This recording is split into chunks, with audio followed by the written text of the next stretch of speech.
नमस्कार साथियों, मैं आपका दोस्त पवन कुमार फिर हाजिर हूँ एक नई वीडियो के साथ। हम पढ़ रहे थे हिंदी साहित्य का आदिकाल। कल हमने पढ़ा हिंदी साहित्य के आदिकाल के नामकरण वगैरह। आज हम उसी को आगे बढ़ाएंगे। आज हमारी आदिकाल से संबंधित दूसरी क्लास है। तो आज सर्वप्रथम हम देखेंगे कि आदिकाल का जो साहित्य का विभाजन किया गया है उनको बारे में जानेंगे। आज हम देखते हैं तो आदिकाल साहित्य का विभाजन। आदिकाल साहित्य का विभाजन देखें तो मुख्य रूप से 4 भागों में किया गया है, जिसमें पहले आता है रासो साहित्य। क्या आता है? रासो साहित्य।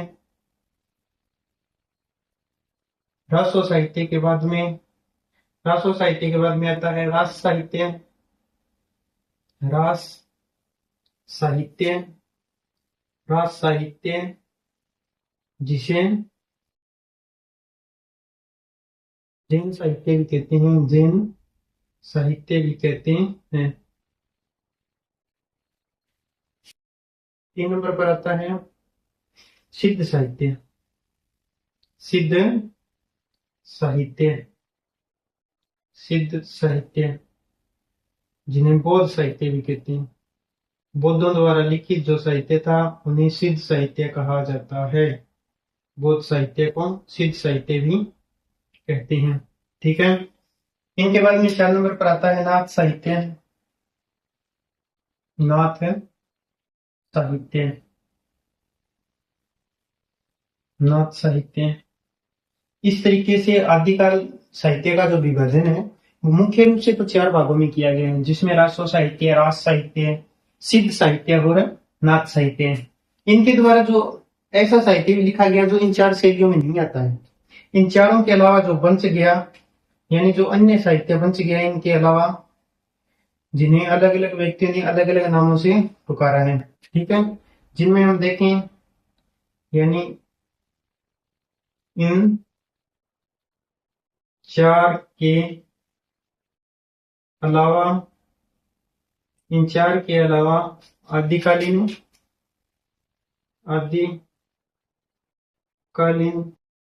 जो साहित्य या जो रचनाएं बच गई इन 4 के अलावा आदिकालीन रचनाएं, शेष रचनाएं, उन्हें विभिन्न विद्वानों ने भिन्न भिन्न नाम से पुकारा है।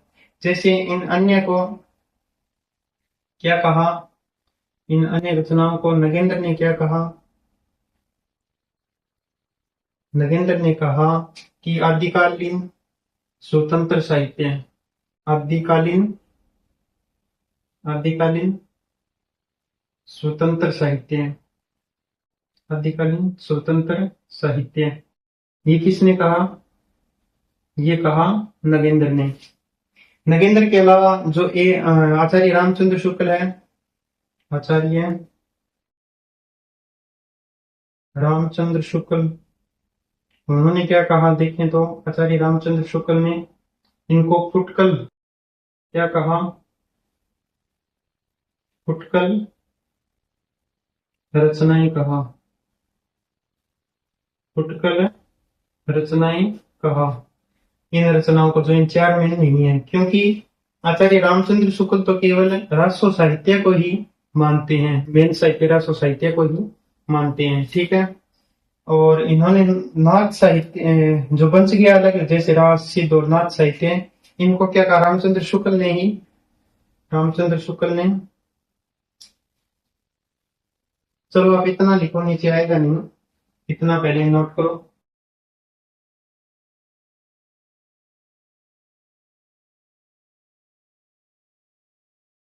आचार्य रामचंद्र शुक्ल ने जो है वो रासो साहित्य को ही मूल साहित्य माना है। आचार्य रामचंद्र शुक्ल ने जो है शुक्ल ने जो 4 विभाजन किया था, शुक्ल ने रासो साहित्य को ही मूल साहित्य माना है। मूल साहित्य माना है या रचना मूल साहित्य माना है।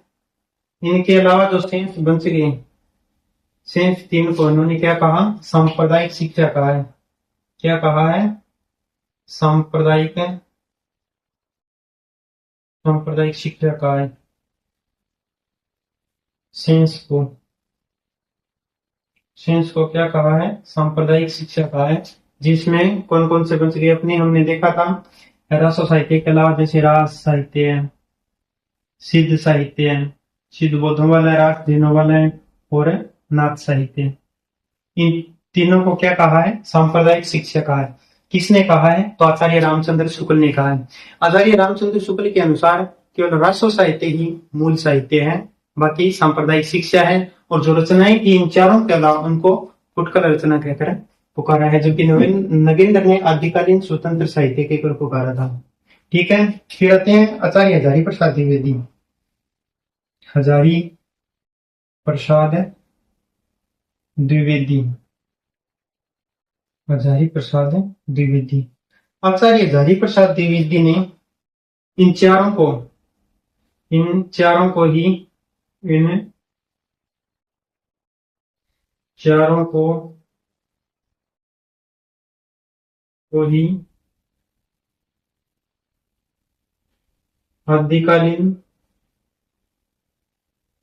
को ही आदिकालीन साहित्य कहा है। किसने? आचार्य हजारी प्रसाद द्विवेदी ने। इन चारों को, किन किन को? तीन तो ये हो गए, रास, सिद्ध और नाथ, और एक हो गया रासो। ठीक है, इन चारों को आदिकालीन साहित्य कहकर पुकारा है हजारी प्रसाद द्विवेदी ने। ठीक है, ये नोट करो। फिर हम पढ़ते हैं शुरुआत से रासो साहित्य। आगे हम देखते हैं रासो साहित्य। रासो साहित्य के अंदर देखें तो सबसे पहले हम देखेंगे कि रासो साहित्य जो ये रास शब्द है, रासो शब्द की उत्पत्ति कैसे हुई थी, हम देखेंगे सबसे पहले कि रासो शब्द की उत्पत्ति कैसे हुई।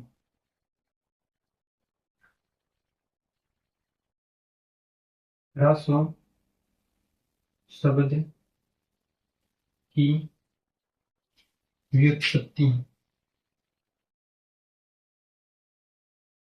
इनकी रचना, रासो शब्द की रचना कैसी हुई, इनकी व्युत्पत्ति कैसी हुई, वो देखेंगे। तो हम देखते हैं कि सर्वप्रथम डॉक्टर दशरथ शर्मा और नंद दुलारे वाजपेयी के अनुसार, डॉक्टर दशरथ शर्मा और नंद दुलारे वाजपेयी के अनुसार देखें तो इन्होंने जो है वो रासो शब्द की व्युत्पत्ति जो है वो रास से मानी है। रास शब्द से मानी है। रास शब्द से मानी है। रास शब्द से मानी है डॉक्टर दशरथ शर्मा और नंद दुलारे वाजपेयी ने। ठीक है, एक देखें कि महाबली महामहोपाध्याय हरप्रसाद शास्त्री और इनके साथ श्री विंदेश्वरी प्रसाद पाठक, इन दोनों ने कौन से शब्द से मानी है? तो इन दोनों ने जो मानी है वो राजयश से मानी है। राजयश शब्द से मानी है। राजयश शब्द से मानी है। ठीक है, राजयश शब्द से मानी है। फिर देखें हजारी प्रसाद द्विवेदी के अनुसार, तो हजारी प्रसाद द्विवेदी ने जो है वो रासक शब्द से मानी है। किन से मानी है? रासक शब्द से मानी है। इन्होंने किससे मानी है? रासक शब्द से मानी। इन्होंने कहा है कि रासक रासक रस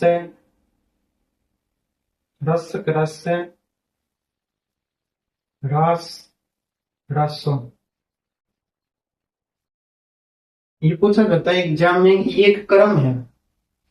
हजारी प्रसाद द्विवेदी कहते हैं कि सबसे पहले रासक से बना रस है, फिर रास और फिर रसो। ये एक क्रम के अनुसार इस शब्द की उत्पत्ति हुई है, रसो शब्द की। ठीक है, फिर देखें गारसा दत्तासी। तो गारसा दत्तासी ने राजसु कौन से शब्द से मानी है? राजसु शब्द से मानी है। राजसु शब्द से मानी है। किसने मानी है राजसु शब्द से? तो गारसा दत्तासी ने एक राजसूय भी आता है, राजसूय या राजसु शब्द से मानी है। किसने मानी है? हो जाएगा अपने गारसा दत्तासी। आचार्य रामचंद्र शुक्ल ने जो माना है वो माना है रसायन शब्द से। कौन से मान्य है? रसायन शब्द से। कौन से शब्द से मानी है? रसायन शब्द से आचार्य रामचंद्र शुक्ल ने मानी है। आचार्य रामचंद्र शुक्ल ने एक विशल देव रासो का एक छंद है, विशल देव रासो में उल्लेखित एक पद है, उसमें कहा गया है कि 1272 मझारी जेठ वदी नवमी बुधवारी नालय रसायन आरंभ सारधातु की ब्रह्म कुमारी। तो इसके आधार पर उन्होंने जो है वो रसायन शब्द से रासो शब्द की व्युत्पत्ति मानी है। इसके बाद देखें कविराय श्यामलदास और काशी प्रसाद इन्होंने क्या किन से मानी है? इन्होंने रहस्य शब्द से मानी है। किससे मानी है? रहस्य शब्द से मानी है। रहस्य शब्द से रासो शब्द की व्युत्पत्ति मानी है कविराज श्यामलदास और डॉक्टर काशी प्रसाद जायसवाल। ठीक है। इनके बाद में चंद्रवली पांडे देखें तो चंद्रवली पांडे ने रासक से मानी है। चंद्रवली पांडे ने रासक से मानी है। ठीक है। चंद्रवली पांडे और हजारी प्रसाद द्विवेदी ने रासक शब्द से मानी है। फिर देखें नरोत्तम स्वामी, तो नरोत्तम स्वामी ने रसिक शब्द से मानी है। किनसे मानी है? रसिक शब्द से मानी है। ठीक है। रासक शब्द से मानी है चंद्रवली पांडे ने और नरोत्तम स्वामी ने रसिक शब्द से मानी है। और कविराज श्यामलदास ये आ जाएगा तो इसमें आ जाएगा रहस्य। ठीक है। तो आप याद रखेंगे हजारी प्रसाद द्विवेदी ने मानी है रासक शब्द से, गार्सा जताशी ने मानी है राजसू या राजसूय से, आचार्य रामचंद्र शुक्ल ने मानी है रसायन से, कविराज श्यामलदास और काशी प्रसाद जायसवाल इन्होंने रहस्य से मानी है, और चंद्रवली पांडे ने रासक से मानी है, नरोत्तम स्वामी ने रसिक से मानी है। डॉक्टर दशरथ शर्मा व नंद दुलारी वाजपेयी के अनुसार रास शब्द से इस शब्द की व्युत्पत्ति हुई है। महामहोपाध्याय हरप्रसाद शास्त्री और श्री विंदेश्वरी प्रसाद पाठक इन्होंने राजयश शब्द से मानी है। ठीक है। और एक फिर हम देखें कि सर्वमान्य मत क्या है। सर्वमान्य मत देखें, अगर सर्वमान्य मत की बात करें तो सर्वमान्य मत में हम कहेंगे ये तो रासक शब्द है, रासक शब्द वाला ये है, रासक शब्द वाला जो कि हजारी प्रसाद द्विवेदी का है। हजारी प्रसाद द्विवेदी उन्होंने जो ये कालक्रम दिया है रासक रास रासो वाला, तो ये सर्वमान्य मत है। ठीक है।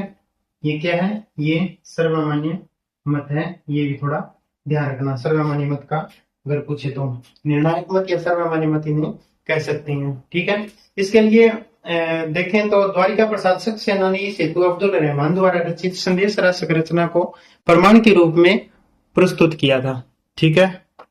लिखो ये। आगे हम देखते हैं रासो साहित्य की विशेषताएं। जो रासो साहित्य लिखा गया उसकी प्रमुख विशेषताएं क्या है? तो रासो साहित्य की प्रमुख विशेषताओं में देखें तो हम देखते हैं कि रासो साहित्य जो है वो चारण कवियों के द्वारा लिखा गया था। चारण कवियों के द्वारा लिखा गया था। ठीक है। इसमें युद्ध व प्रेम वर्णन का अधिक है। प्रेम वर्णन अधिक है। युद्ध, अब जहां युद्ध का वर्णन आएगा तो वहां पर वीरस भी मिलेगा।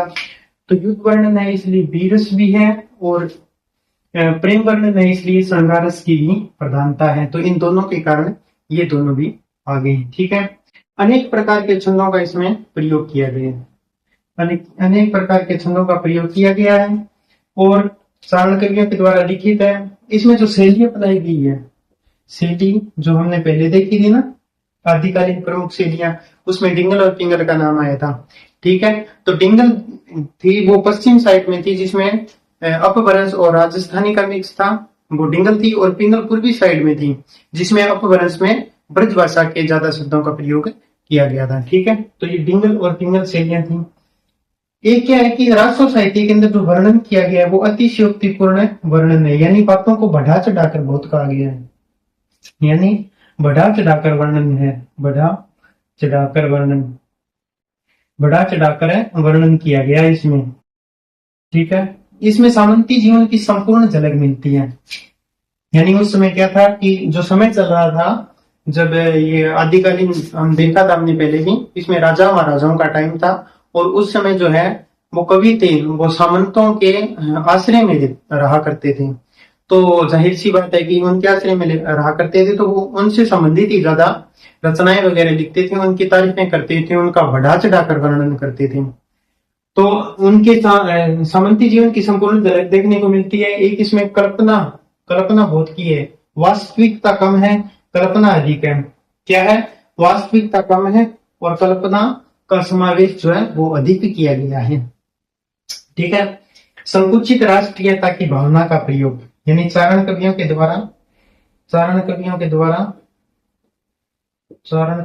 द्वारा जो लिखा गया उसमें संकुचित है। चारण कवियों की संकुचित राष्ट्रीयता की भावना का प्रयोग देखने को मिलता है, क्योंकि जब कवि उन राजाओं के आश्रय में रहा करते थे तो उस समय क्या था, राजा महाराजाएं जो थे वो जहां तक अपनी सीमा थी उतना ही अपने देश को मानते थे। मतलब उनका मानना यही था कि जहां तक अपनी सीमा है अपना देश उतना ही है, आगे हमारा नहीं है। इसलिए इनके कवियों के भी जो लेखन कार्य था उसमें भी संकुचित राष्ट्रीयता की भावना देखने को मिलती है। और एक इसमें अधिकांश रचनाएं, ज्यादातर रचनाएं तो संदिग्ध है, या यूं कहें कि अर्ध प्रमाणिक, संदिग्ध और अर्ध प्रमाणिक रचना है।